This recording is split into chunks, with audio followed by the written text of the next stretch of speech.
देश भर में आज मंदिरों से लेकर गुरुद्वारों तक एक अलग रौनक है।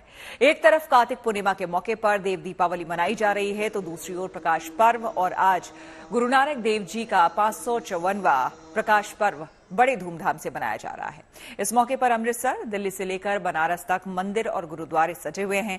बाबा विश्वनाथ की नगरी काशी में आज देव दीपावली का कार्यक्रम बहुत ही भव्य तरीके से मनाया जा रहा है। इस मौके पर विशेष गंगा आरती हुई और सभी गंगा घाटों को 12 लाख दियों से रोशन किया गया। वहीं 600 क्विंटल फूलों से पूरे विश्वनाथ धाम को भी सजाया और संवारा गया है। देव दीपावली के इस भव्य आयोजन के मौके पर सीएम योगी के अलावा विदेशों से भी बड़ी संख्या में तीर्थयात्री काशी पहुंचे। इनमें कई देशों के राजनयिक और 150 विदेशी डेलीगेट्स भी शामिल हुए। कहा जाता है कि इस देव दीपावली का जिक्र शिव पुराण में मिलता है। जब त्रिपुरासुर नामक राक्षस का वध भगवान शिव ने किया था, तब देवताओं ने जीत के जश्न में दीपावली मनाई थी। ऐसी मान्यता है कि इस पर्व को मनाने के लिए खुद देवता स्वर्ग से काशी के पावन गंगा घाटों पर पहुंचते हैं। इसलिए ये पर्व काशी की प्राचीन संस्कृति का खास अंग है।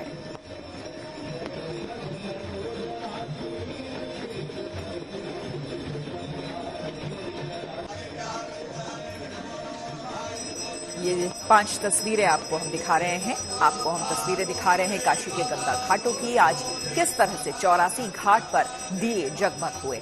लगभग 21 लाख दिए बताया जा रहा है कि आज गंगा घाटों पर यहां पर जगमगाए, जिसमें कि 1 लाख दिए गोबर से अलग से बनाए गए थे, जिन्हें आज प्रज्वलित किया गया। इसके अलावा 12 लाख दिए यहां पर बताया जा रहा है रोशन हुए हैं। अलग अलग जगहों पर खुद लोग यहां पर पहुंच गए, जो काशी के स्थानीय लोग हैं। उनके अलावा देश विदेश से भी आज के दिन लोग यहां पर पहुंचते हैं काशी, और गंगा घाटों पर इसी तरह से दिए प्रज्वलित किए जाते हैं। काशी विश्वनाथ में बाबा के दर्शन करने के बाद, उनकी पूजा करने के बाद लोग गंगा घाटों में आकर सुबह से ही, एक तो सुबह सुबह यहां पर आपको बता दें कि सबसे पहले पवित्र स्नान किया जाता है गंगा के घाट पर, क्योंकि आज स्नान और दान का विशेष महत्व होता है। तो सुबह सुबह जो लोग बाहर से आए हुए हैं और जो लोग वहां के रहने वाले भी हैं, स्थानीय लोग भी गंगा घाट पे पहुंचकर सुबह स्नान करते हैं, दान करते हैं और साथ ही साथ भगवान भोलेनाथ का आशीर्वाद लेते हैं, पूजन अर्चन करते हैं। और उसके बाद शाम के समय में इसी तरह से जो वहां 84 घाट हैं उन पर दिए प्रज्वलित करते हैं। देखिए, जितने भी लोग आप देख रहे हैं, इसमें ज्यादातर ऐसे लोग हैं जो कि बाहर से खास करके इस मौके पर पहुंचे हुए हैं। और बताया जा रहा है कि पिछले बार से भी कई ज्यादा भव्यता इस बार देखने को मिली है और लगभग 9 से 10 लाख लोग इस कार्यक्रम में शामिल होने के लिए यहां पर पहुंचे। और न सिर्फ स्थानीय लोग, न सिर्फ हमारे देश के लोग, बल्कि विदेशों से भी लोग यहां पर पहुंचे हैं, मेहमान यहां पर पहुंचे हैं, जो कि देख रहे हैं सनातन धर्म की भव्यता और दिव्यता। और आकाश में जिस तरह से भव्य रोशनी का नजारा, ये देखिए, अद्भुत आतिशबाजी हुई और अद्भुत आतिशबाजी की ये तस्वीरें आप देख सकते हैं। आप देख सकते हैं इसके साथ, ये देखिए कितना भव्य और दिव्य लग रहा है। वाकई ऐसा महसूस हो रहा है इसे देखकर कि देवता जमीन पर उतर आए हैं, पृथ्वी लोक में वो पहुंच गए हैं और उसकी खुशी कहीं ना कहीं यहां पर मनाई जा रही है। जाहिर सी बात है कि जब इस बात की अनुभूति हो कि खुद देवता जो है, तमाम देवता हमारे, वो पृथ्वी लोक पर इस वक्त मौजूद है, तो उसकी खुशी का एहसास कुछ इसी तरह से लोग कर सकते हैं कि दिए जलाकर घाटों पर और आकाश में कुछ इस तरह की रोशनी बिखेर कर। तो जबरदस्त आतिशबाजी जिसका नजारा जो वहां तमाम लोग पहुंचे थे देश और विदेश के, उन्होंने देखा अपने। ये देखिए बेहद खूबसूरत तस्वीरें। कुछ समय पहले आपको बता दें, लगभग शाम को 7 बजे के आसपास वहां पर आरती हुई थी और उसके बाद ये आतिशबाजी वहां पर हुई, वहां के आसमान में और आकाश में होती आतिशबाजी। और गंगा घाट पर देखिए किस तरह से यहाँ पर गंगा नदी में यहाँ पर बोट्स चल रही है। खास करके कई लोग, पर्यटन बहुत ज्यादा बढ़ा है इन दिनों।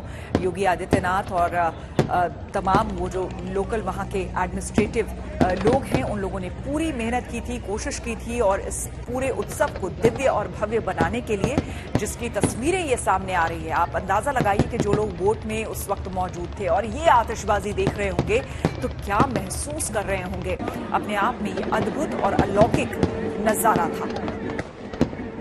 पूरा आसमान रोशनी से जगमगा उठा और घाटों पर जलते दिए। ये वाकई तस्वीर जो है मन मोह लेने वाली है। स्मृति में कैद कर लेने वाली ये तस्वीरें हैं जो कि आज काशी वासियों ने देखा और वहां आए लोगों ने। और भव्य गंगा आरती, जो कि पहले से ही आप जानते हैं कि इस गंगा आरती को देखने के लिए दूर दूर से लोग आते हैं।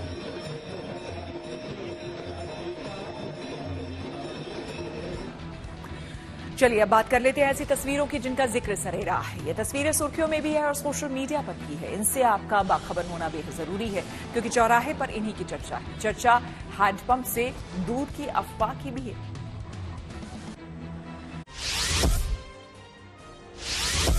उत्तर प्रदेश के मुरादाबाद में एक हैंडपंप से दूध निकलने की अफवाह फैल गई, लेकिन प्रशासन ने साफ किया कि ये दूध नहीं बल्कि दूषित पदार्थ है। दरअसल यहाँ के बस अड्डे के पास लगे हैंडपंप से कुछ लोगों ने सफेद रंग का पानी निकलता देखा।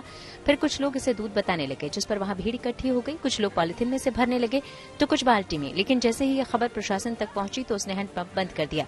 हालांकि फिर उससे सामान्य रंग का पानी भी निकलने लगा। प्रशासन के मुताबिक हैंडपंप के नीचे खराबी की वजह से ये दूषित पदार्थ निकल रहा था। अब प्रशासन पूरी जांच के बाद ही इसे खोलेगा।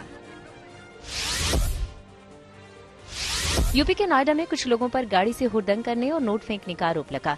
ये मामला सेक्टर 37 के पास का है। इसका एक वीडियो भी सामने आया। फिर जैसे ही स्टंटबाजी की जानकारी पुलिस तक पहुंची तो नोएडा ट्रैफिक पुलिस हरकत में आ गई। उसने इन गाड़ियों की पहचान की और तुरंत चालान करते हुए इन्हें सीज कर दिया। जम्मू कश्मीर के गुरेज में आजादी के 76 साल बाद पावर ग्रिड से बिजली पहुंची। इससे इलाके में खुशी का माहौल है। बताया जा रहा है कि यह सुविधा पहुंचने से वहां करीब 1500 लोगों को फायदा पहुंचेगा। ऐसे में लोगों ने केंद्र और प्रशासन का शुक्रिया अदा किया। बताया जा रहा है कि इससे यहां विकास के दूसरे कामों में भी तेजी आएगी। पुणे में स्वदेशी घोड़ों की प्रदर्शनी लगाई गई। इसी प्रदर्शनी के लिए 7 करोड़ रुपए का एक घोड़ा भी लाया गया। बताया गया कि ऐसा घोड़ा है जो रोजाना सिर्फ मिनरल वाटर और 15 लीटर दूध पीता है। इससे पहले रूस के एक शख्स ने इसे खरीदने की इच्छा जताई थी, लेकिन घोड़े के मालिक ने उसे बेचने से इनकार किया। इस घोड़े का नाम फ्रेंची रखा गया है।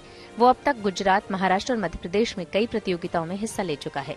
इस पर हर महीने करीब 3 लाख रुपए खर्च होते हैं।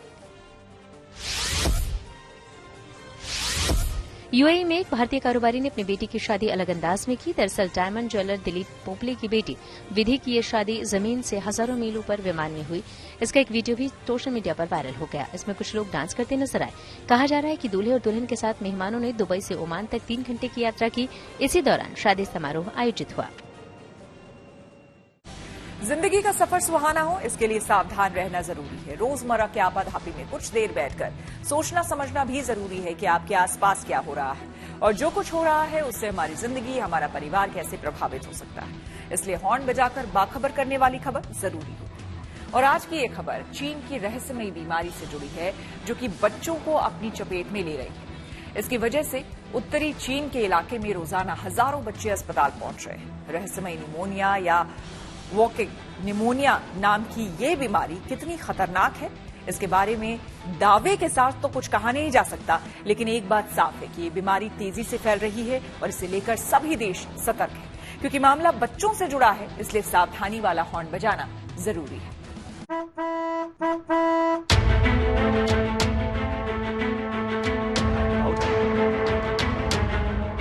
चीन में बच्चों के अस्पताल की इन तस्वीरों से पूरी दुनिया में चिंता है, क्योंकि ये तस्वीर कोविड यानी कोरोना के शुरुआती दिनों की याद दिला रही है।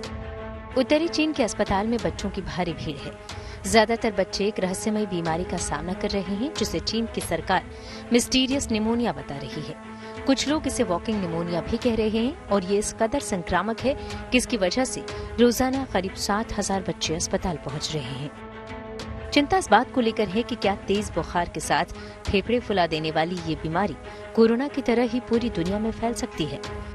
भारत में सरकार अलर्ट है। सरकार ने सभी राज्यों को हेल्थ एडवाइजरी जारी कर दी है। એના માટે સરકાર નજર રાખી રહી છે। કોઈપણ પ્રકારની પરિસ્થિતિ ઉપર સરકાર સતત ધ્યાન દઈ રહી છે। કોઈપણ પ્રકારે ચાઇનાની અંદર જે રીતે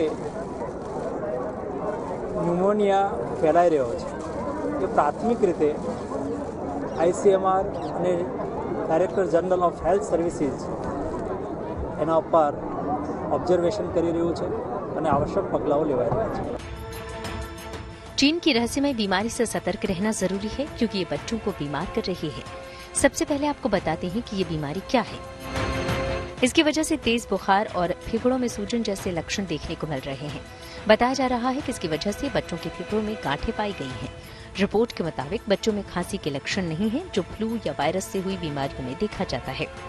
ये बीमारी मोटे तौर पर चीन की बीजिंग और लियाओनिंग प्रांत में फैल रही है। हालांकि चीन इसके बारे में सही और सटीक जानकारी नहीं दे रहा, इसलिए रहस्यमय निमोनिया को लेकर आशंकाएं और बढ़ गई हैं।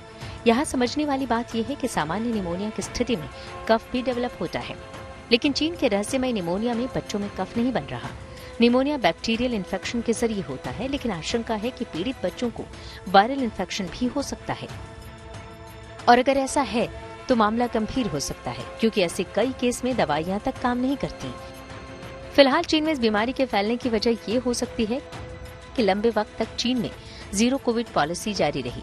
कड़ाई की वजह से काफी सारे बच्चों में इम्यूनिटी डेवलप नहीं हो पाई, क्योंकि वो घरों में कैद रहे। अब जब वो बाहर निकल रहे हैं तो वायरस और बैक्टीरिया की चपेट में आ रहे हैं। लेकिन बीमारी का सही आकलन तभी होगा जब चीन WHO को पूरी रिपोर्ट देगा। बहरहाल ये रहस्यमयी बीमारी फैल रही है और इस संभावना से इनकार नहीं किया जा सकता कि दूसरे देशों और भारत में भी ये फैल जाए, इसलिए इसे लेकर सतर्क रहने और हॉर्न बजाने की जरूरत है। Bureau report, good news today. चीन में चिंता का सबब बनी ये रहस्यमय बीमारी क्या है और इससे बचने के लिए क्या करना चाहिए, इस पर हमने बात की डॉक्टर मुकेश महेश्वरी से। कि ये एक इन्फ्लुएंजा ए का एक सब टाइप है जो नॉर्मली बर्ड्स में देखा जाता है, उसको एवियन फ्लू बोलते हैं, और इसका अगर साइंटिफिक नेम देखें तो H9N2 है। ये नॉर्मली बर्ड्स में होता है, पर कभी कभी जब बर्ड्स बीमार होते हैं और उसके एक्सपोजर में ह्यूमन आते हैं तो ह्यूमन में हो सकता है, और human to human transmission is also possible in some cases where the mutation is there. तो हमें इससे ध्यान रखना इसलिए है कि ये न्यूमोनिया के जैसे सिम्टम दे रहा है, हाई ग्रेड फीवर आना, खांसी होना, शरीर का दर्द होना और न्यूमोनिया के कारण उसके सांस लेने में तकलीफ होना, ये मेन इसके लक्षण है। और अभी पैंडेमिक नहीं है, ये महामारी, वैश्विक महामारी नहीं है, ये एक एपिडेमिक है जो नॉर्थ चाइना के कुछ ही प्रोविंस में देखा गया है। अभी पैनिक करने की कोई जरूरत नहीं है, क्योंकि ये इसके सिम्टम्स थोड़े माइल्ड है, जैसे कि मैंने बताया आपको, खांसी होना, बुखार आना, और नॉर्मल केसेस में ये 6 से 10 दिन में अपने आप हील हो जाता है। पर कुछ केसेस में जिसमें ज़्यादा अगर निमोनिया हो जाए तो हॉस्पिटलाइजेशन जरूर होती है, उसमें रेस्ट करना, सिम्टोमेटिक ट्रीटमेंट देना, यही मेन उपचार होता है। और कुछ जब जरूर पड़े तो एंटीवायरल ट्रीटमेंट भी दे सकते हैं। ये सभी रेस्पिरेटरी सिस्टम यानी कि अपने श्वसन तंत्र के वायरस है, इसलिए ये सांस में ही फैलते हैं। तो अगर किसी को ये बीमारी है तो वो खांसी खाएगा या उसके सर्दी के जो ड्रॉपलेट से हवा में उड़ेंगे तो हवा से फैलता है, इसलिए किसी को भी ऐसे सिम्टम हो तो तुरंत उसको दिखाने जाना चाहिए, डॉक्टर्स की ट्रीटमेंट लेनी चाहिए, और हो सके तो उसके घर वालों को उतने दिनों तक मास्क पहनना चाहिए और सैनिटाइजेशन का ध्यान रखना चाहिए। दिल्ली NCR में बारिश ने दी दस्तक, राजधानी में 9 फ्लाइट डाइवर्ट, तापमान में भी गिरावट दर्ज की गई है। आइए आपको सीधे लिए चलते हैं न्यूज एक्सप्रेसवे पर, जहां देश से जुड़ी कुछ और जरूरी खबरें कर रही हैं आपका इंतजार। उत्तराखंड के उत्तरकाशी की सुरंग में फंसे 41 मजदूरों को बाहर निकालने की कोशिशें जारी हैं। अब वर्टिकल ड्रिलिंग हो रही है। इन सबके बीच वहां केंद्रीय मंत्री VK सिंह एक पूजा में शामिल हुए। वहीं PM के प्रधान सचिव PK मिश्रा भी टनल के पास पहुंचे और उन्होंने रेस्क्यू ऑपरेशन का जायजा लिया, साथ ही अंदर फंसे मजदूरों से बात भी की। बिहार सरकार के आरक्षण के फैसले को पटना हाईकोर्ट में चुनौती दी गई। पिछले दिनों SC ST समेत दूसरी पिछड़ी जातियों के लिए आरक्षण को बढ़ाकर 65% कर दिया गया था। विधानसभा से पास होने के बाद राज्यपाल ने भी इसे अपनी मंजूरी दे दी थी, लेकिन अब इसकी संवैधानिक वैधता को चुनौती दी गई है। उत्तर प्रदेश की जेलों में अब हनुमान चालीसा पढ़ी जाएगी। ये बात आजमगढ़ की जेल पहुंचे कारागार मंत्री धर्मवीर प्रजापति ने कही। हालांकि उन्होंने साफ किया कि इसमें कोई धार्मिक मकसद नहीं है, साथ ही इसके लिए कोई बाउंडेशन भी नहीं होगी। कारागार मंत्री के मुताबिक जो कोई भी हनुमान चालीसा पढ़ना चाहता है उसके लिए किताबें उपलब्ध करवाई जाएंगी। उत्तर प्रदेश में अब बिजली उपभोक्ता खुद अपना बिजली का बिल जनरेट कर सकेंगे। प्रदेश के ऊर्जा मंत्री AK शर्मा ने इसके लिए ट्रस्ट बिलिंग व्यवस्था शुरू की है, जिसके तहत घरेलू और कमर्शियल 9 किलोवाट भार तक के उपभोक्ता अपना बिल खुद जनरेट करके भर पाएंगे। हालांकि गलत बिल जनरेट करने पर 1.5 गुना ज्यादा बिल भी वसूला जाएगा। इस योजना में उपभोक्ताओं को www.upenergy.in की वेबसाइट पर जाकर अपने बिल की रीडिंग डालनी होगी। मुंबई में बीएमसी अब निःशुल्क दवाएं भी मुहैया करवाएगी। ऐसा करने वाली वो देश की पहली नगर पालिका होगी।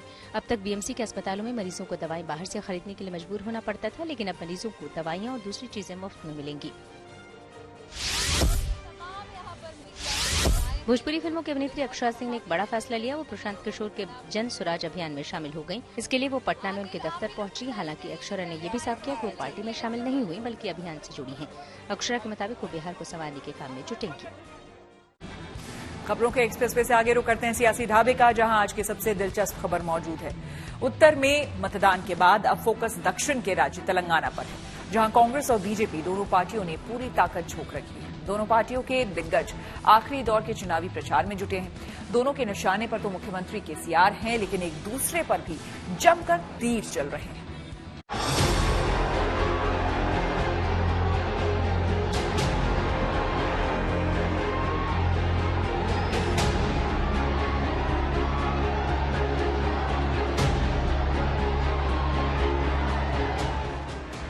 भारी भीड़ और जबरदस्त नारेबाजी, सड़क के दोनों ओर जुटे समर्थकों का अभिवादन स्वीकार करते प्रधानमंत्री मोदी। तेलंगाना में चुनाव प्रचार खत्म होने से कुछ घंटे पहले हैदराबाद का रोड शो बीजेपी को कितना फायदा दिलाएगा, ये तो बाद में पता चलेगा। लेकिन एक बात साफ है कि मतदान से पहले के आखिरी दिनों में बीजेपी ने दक्षिण भारत के इस राज्य में पूरी ताकत झोंक दी है। मोर्चे पर गृह मंत्री अमित शाह, पार्टी अध्यक्ष जेपी नड्डा और यूपी के सीएम योगी आदित्यनाथ के साथ प्रधानमंत्री मोदी हैं, जिनके निशाने पर एक साथ बीआरएस और कांग्रेस दोनों हैं।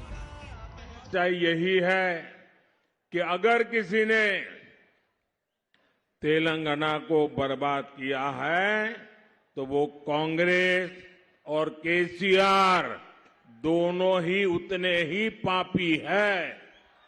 इसलिए तेलंगाना के लोग एक बीमारी को हटाकर दूसरी बीमारी को प्रवेश नहीं दे सकते। ये बात मैंने आज तेलंगाना में हर जगह पे देखी है। देखा जाए तो तेलंगाना में खोने के लिए बीजेपी के पास कुछ भी नहीं, लेकिन लोकसभा चुनाव के नजरिए से ये छोटा सा राज्य अहम है, क्योंकि कर्नाटक हारने के बाद बीजेपी के लिए दक्षिण भारत में वापसी का ये बड़ा मौका है।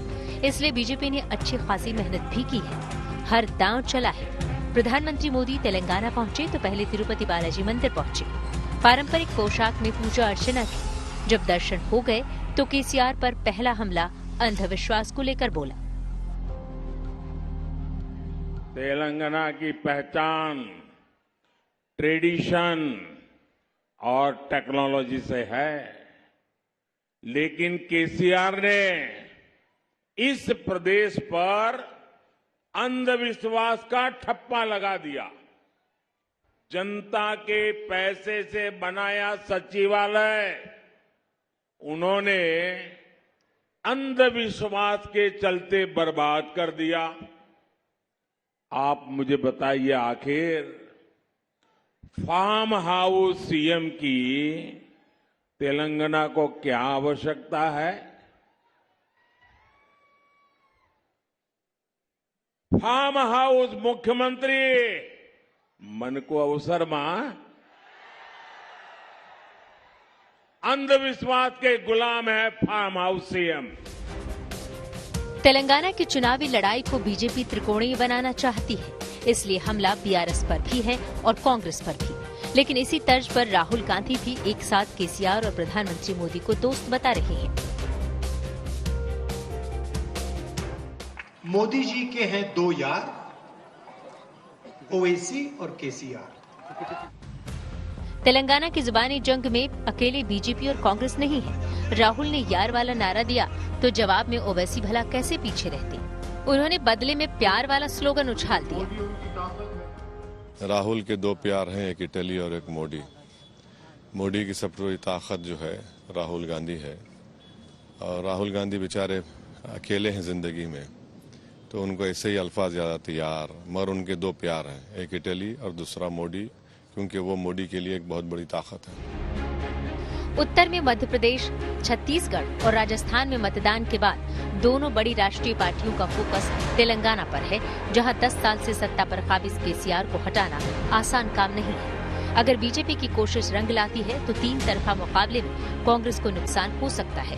कांग्रेस ये बात अच्छी तरह जानती है, इसलिए राहुल भी एक तीर से 2 निशाने लगा रहे हैं कि नरेंद्र मोदी दिल्ली में प्रधानमंत्री रहे और नरेंद्र मोदी चाहते हैं कि केसीआर तेलंगाना का चीफ मिनिस्टर। एमपी, छत्तीसगढ़ और राजस्थान में कांग्रेस और बीजेपी का सीधा मुकाबला था, लेकिन तेलंगाना का चुनावी तिलिस्म अलग है, इसलिए दोनों पार्टियों की रणनीति भी अलग है। Bureau report, good news today. News पथ पर आगे है धन बाजार, जहां शेयर बाजार से लेकर कारोबार तक की सभी अहम खबरें होती हैं और इसका सीधा रिश्ता आपकी आमदनी आपकी जेब से होता है। तो तेज रफ्तार खबरों के बीच ये जरूरी खबरें छूट ना जाए, इसलिए सीधे आपको लिए चलते हैं धन बाजार।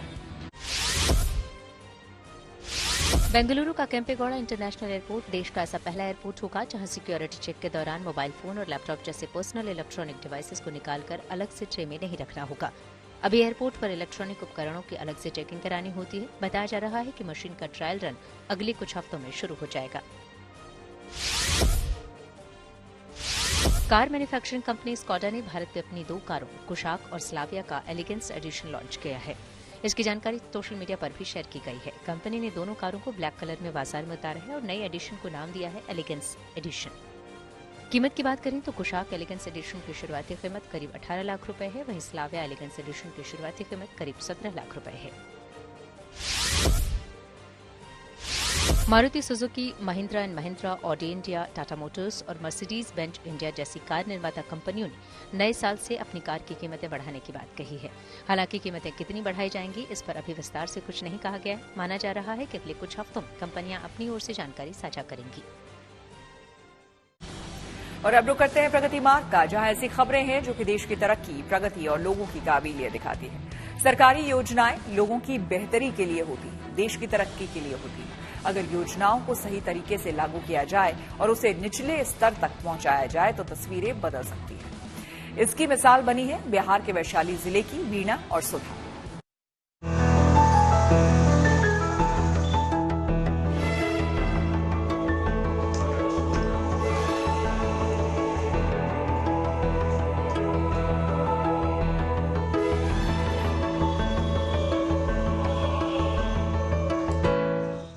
वीणा कृषि उद्यमी केंद्र सड़क किनारे बिहार के वैशाली जिले के महुआ इलाके में लगा ये बोर्ड वानगी है ग्रामीण इलाकों में सशक्त होती महिलाओं की। ये बोर्ड इस बात की भी तस्दीक कर रहा है कि सरकारी योजनाओं से गांवों की तस्वीरें बदल रही हैं, महिलाओं की तकदीर संवर रही है।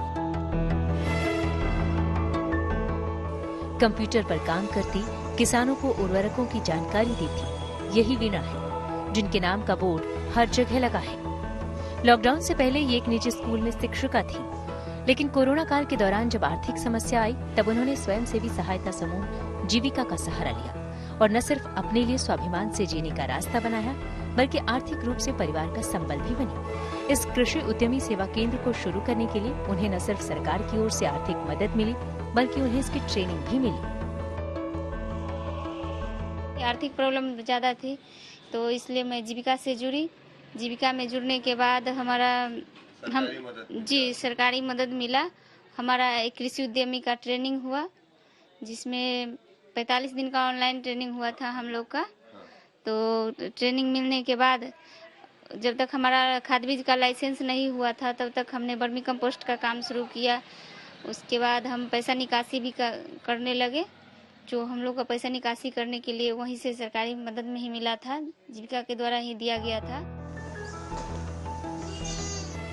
अब वो हर महीने 15 से 20 हजार रुपए महीने तक की कमाई कर लेती हैं और अब पति को भी पैसे कमाने के लिए राज्य से बाहर नहीं जाना पड़ता। इतना ही नहीं, बेहतर सेवा के लिए ये सम्मानित भी हो चुकी हैं।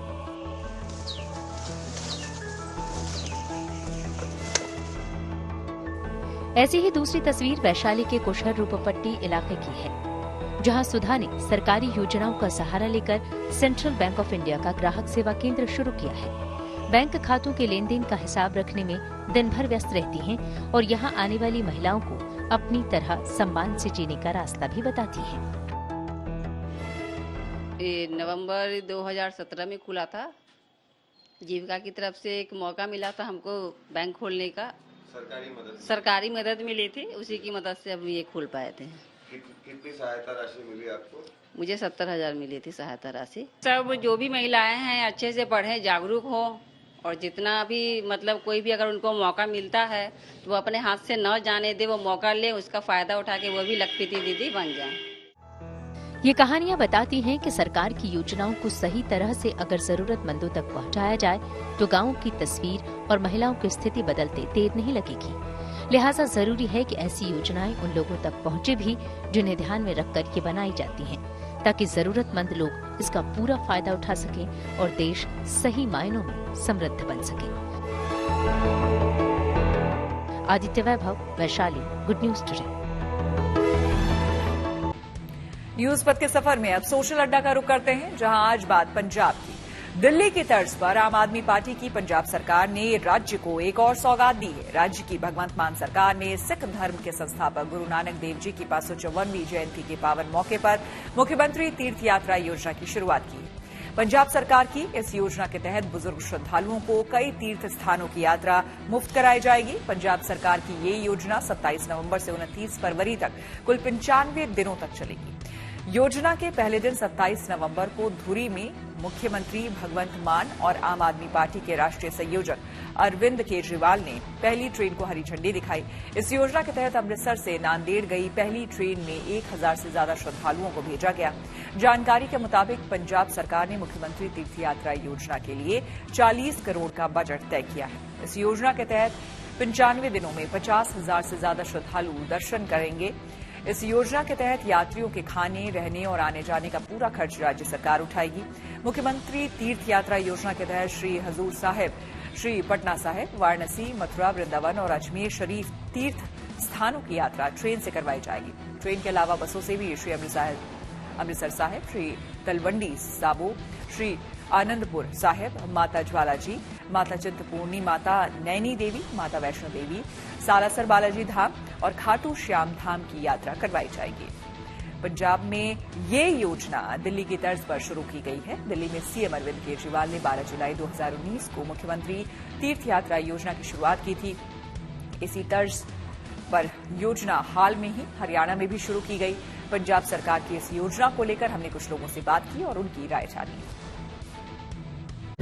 देखिए, सबसे पहले तो जितने भी हमारे श्रद्धालु जा रहे हैं, जितने भी हमारे पिलग्रिम जा रहे हैं, उन सभी को बहुत बहुत मुबारकबाद। हमारे माननीय मुख्यमंत्री भगवंत सिंह मान जी ने और हमारे नेशनल कन्वीनर अरविंद केजरीवाल जी की उनकी सोच ने एक नई स्कीम पंजाब में लॉन्च किया कि हमारे जितने भी श्रद्धालु हैं जो हमारे धार्मिक स्थानों पे यात्रा करना चाहते हैं, उनके लिए हमने ये फ्री ऑफ कॉस्ट ये आज ट्रेन का आगाज किया है और बहुत सारी बसें जाएंगी। तो आने वाले समय में बहुत सारे लोगों को इसका फायदा होगा। तो आज इसको झंडी देने के लिए हमारे माननीय नेशनल कन्वीनर अरविंद केजरीवाल जी धूरी में आए थे और हमारे माननीय मुख्यमंत्री पंजाब सरदार भगवंत सिंह मान जी ने आके आज लोगों को हरी झंडी दी है। बहुत बढ़िया किया है। जो बुजुर्ग लोग हैं उनके लिए ज्यादा बढ़िया है, क्योंकि वो नहीं जा सकते हैं, है ना। कोई किसके साथ फाइनेंशियली होता है ना, वो फाइनेंशियली के साथ सब फैसिलिटीज हैं, तो वो इसको देखते हुए वो अच्छे से जा सकते हैं। कोई प्रॉब्लम नहीं, दिक्कत आएगी उनको। बहुत बढ़िया